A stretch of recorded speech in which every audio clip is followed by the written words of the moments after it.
Hello friends, welcome back to my YouTube channel Tomar art study में। कल की जो हमने क्लास की थी वो की थी हमने प्रागैतिहासिक काल के क्वेश्चन सीरीज़ के बारे में। उसी के आज जो क्वेश्चन बच चुके हैं हम वो कंप्लीट करेंगे। तो देख लेते हैं सबसे पहले आज का फर्स्ट क्वेश्चन। तो सबसे पहला आता है कि दक्षिण भारत में किस स्थान पर शैलचित्र प्राप्त हुए, यानी कि दक्षिण भारत में जो प्रागैतिहासिक काल के चित्र कहाँ से प्राप्त हुए हैं। तो इसका जो बी ऑप्शन है वो इसका राइट ऑप्शन है कि बेलारी से प्राप्त हुए हैं, क्योंकि बेलारी नवपाषाण काल के मानव का प्रमुख केंद्र ये रहा है, यानी कि नवपाषाण काल के मानव का, ठीक है, प्रमुख केंद्र रहा है। और ये स्पेन की कोगुल गुफा के समान है। इसका सेकंड पॉइंट हुआ। थर्ड पॉइंट इसका ये है कि यहाँ से 6 कोणों का सितारा मिला है।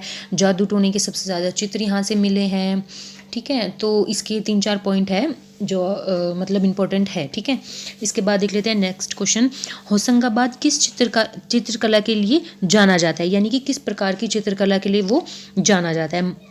शैल चित्र के लिए जाना जाता है, मालवा चित्रकला के लिए, दक्षिणी चित्रकला के लिए, या फिर मुगल चित्रकला के लिए जाना जाता है। तो जो इसका ऑप्शन ए है, यानी कि शैल चित्र, रॉक शेल्टर के लिए होशंगाबाद जाना जाता है। इस पर गुफाओं पर जो चित्र बने होते हैं वो होता है शैल चित्र, यानी कि रॉक शेल्टर। तो वो यहाँ से प्राप्त हुए हैं, ठीक है। अब आगे देख लेते हैं।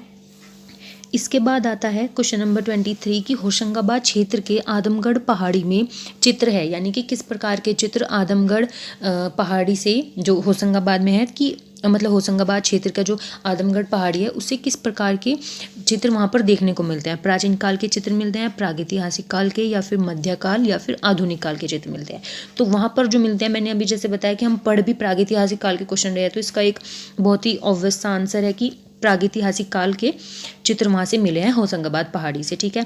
और जो होशंगाबाद है उसके मैं कुछ पॉइंट आपको बता देती हूँ कि होशंगाबाद की जो खोज है वो 1922 में की है। मनोरंजन घोष ने 1922 में इसकी खोज की है। और यहाँ से टोटल 18 गुफाएं प्राप्त होती है, जिनमें से 12 गुफाओं में यहाँ पर चित्र मिलते हैं, और वो 4 किलोमीटर के एरिया में मतलब फैले हुए हैं। और कुछ चित्र भी है, वो हम नेक्स्ट क्वेश्चन में अभी देखते हैं इसकी। तो नेक्स्ट क्वेश्चन है कि जिराफ समूह, अस्त्रधारी सैनिक, अस्त्रधारी मतलब अश्वारोही, धनुधारी आदि जो छेपांकन पद्धति से जो चित्र बने हुए हैं वो कहाँ से प्राप्त होते हैं। वो चक्रधरपुर से मिलते हैं, मंदसौर से मिलते हैं, आजमगढ़ या फिर आदमगढ़ होशंगाबाद से मिलते हैं, या फिर मानिकपुर से मिलते हैं। तो जो इसका ऑप्शन सी है वो इसका करेक्ट ऑप्शन है कि आजमगढ़ यानी कि होशंगाबाद से इस तरह के चित्र मिलते हैं। जिराफ समूह यहाँ का बहुत ही फेमस चित्र है।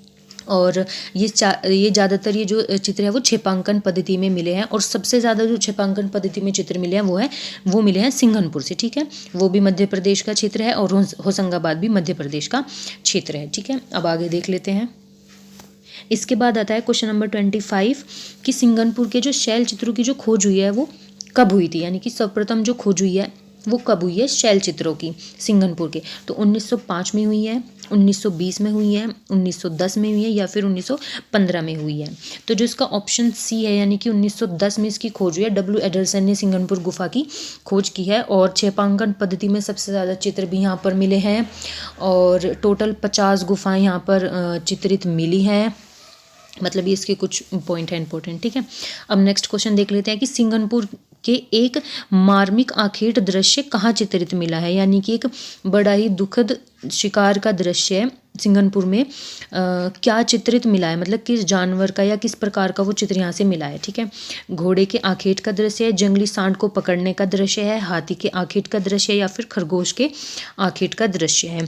तो जो यहाँ सिंघनपुर से जो दृश्य मिला है आखेट का, तो वो है ऑप्शन बी, जंगली सांड को पकड़ने का दृश्य यहाँ से मिला है। और उसको बड़े ही दर्दनाक तरीके से उसको पकड़ा गया है, मतलब पीटने का, मारने का ये दृश्य है, तो इसलिए इसको मार्मिक दृश्य कहा जाता है, ठीक है। तो जो इसका करेक्ट ऑप्शन है वो है बी, ठीक है। अब देख लेते हैं नेक्स्ट।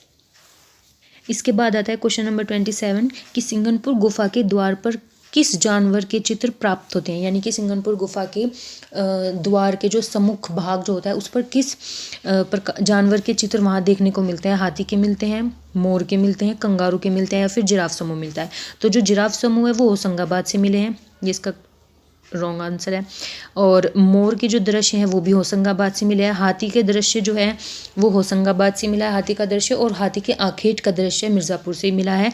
तो इसका जो करेक्ट ऑप्शन है वो है सी, यानी कि कंगारू के यहाँ से असंख्य, यानी कि बहुत सारे कंगारू के दृश्य यहाँ से गुफा की द्वार पर मिले हैं, ठीक है, सम्मुख द्वार पे, यानी कि जो एंट्रेंस जो इसका गेट है उस पर मिले हैं, ठीक है।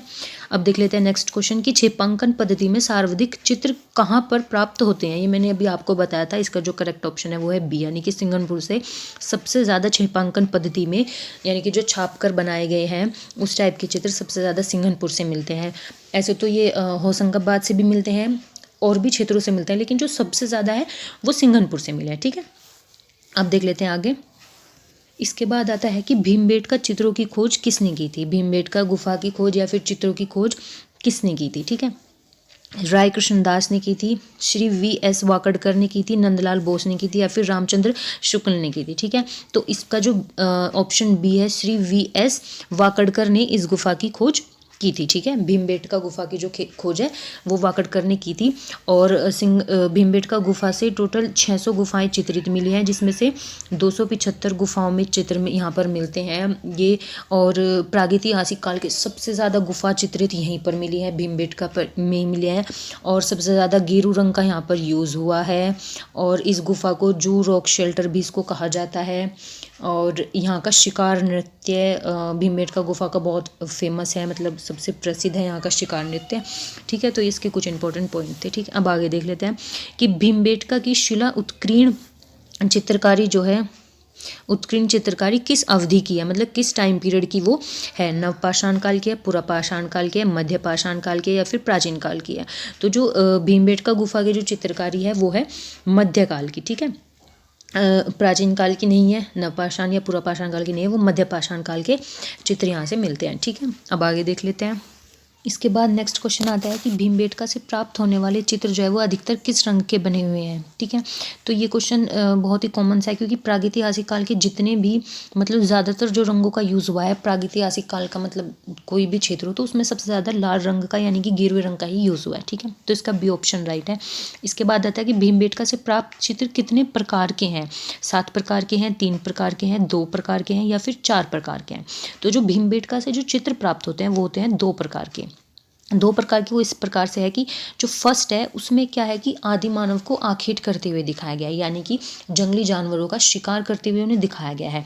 और जो सेकंड टाइप के जो चित्र है उसमें वो पशुओं के साथ, जानवरों के साथ उनको मित्र के रूप में दिखाया गया है, ठीक है। तो इस प्रकार से 2 प्रकार के चित्र वहाँ से मिलते हैं। और 2003 में भीमबेटका को विश्व विरासत या विश्व धरोहर सूची में भी शामिल किया गया, यानी कि यूनेस्को द्वारा, ठीक है। ये इसका इंपॉर्टेंट है, क्या पता ऐसे क्वेश्चन पूछ भी लिए जाते हैं कि 2003 ईस्वी में किस गुफा को यूनेस्को की विश्व विरासत या धरोहर सूची में शामिल किया गया, तो वो है भीमबेटका, ठीक है। अब आगे देख लेते हैं। के बाद आता है क्वेश्चन नंबर 33 कि छापा चित्रों का आरंभ किस काल से माना जाता है। छापा चित्र यानी कि छेपांकन पद्धति से जो चित्र बने हैं वो किस काल से उनकी शुरुआत मानी जाती है। आधुनिक काल से, मुगल काल से, वैदिक काल से, या फिर प्रागैतिहासिक काल से। तो अभी हमने पढ़ा है कि छेपांकन पद्धति से चित्र बनने शुरू हो चुके थे, तो इसका राइट ऑप्शन है डी, यानी कि प्रागैतिहासिक काल में छेपांकन पद्धति में चित्र बनने शुरू हुए हैं। सबसे ज़्यादा मिले हैं सिंगनपुर से, और वैसे ज़्यादातर सभी गुफाओं से इस टाइप के चित्र मिले हैं, ठीक है। इसके बाद देख लेते हैं नेक्स्ट क्वेश्चन कि भीमबेटका के चित्र अधिकतर कहाँ बने हुए मिलते हैं, यानी कि किस क्षेत्र पर, मतलब किस जगह पर मिलते हैं बने हुए। मुंडेरों पर मिलते हैं, गुफाओं के द्वार पर मिलते हैं, दीवारों व छतों पर मिलते हैं, या फिर फर्श पर बने मिलते हैं। तो जो इसका ऑप्शन सी है, दीवारों और छतों पर भीमबेटका गुफा के चित्र मिलते हैं। वैसे ज़्यादातर सभी गुफाओं के चित्र जो है वो इसी टाइप से मिलते हैं, या गुफाओं की दीवारों पर, द्वार पर भी मिलते हैं, दीवारों पर भी मिलते हैं, लेकिन भीमबेटका के जो चित्र है अधिकतर वो दीवारों और छतों पर ही बने मिलते हैं, ठीक है। नेक्स्ट क्वेश्चन देख लेते हैं अब।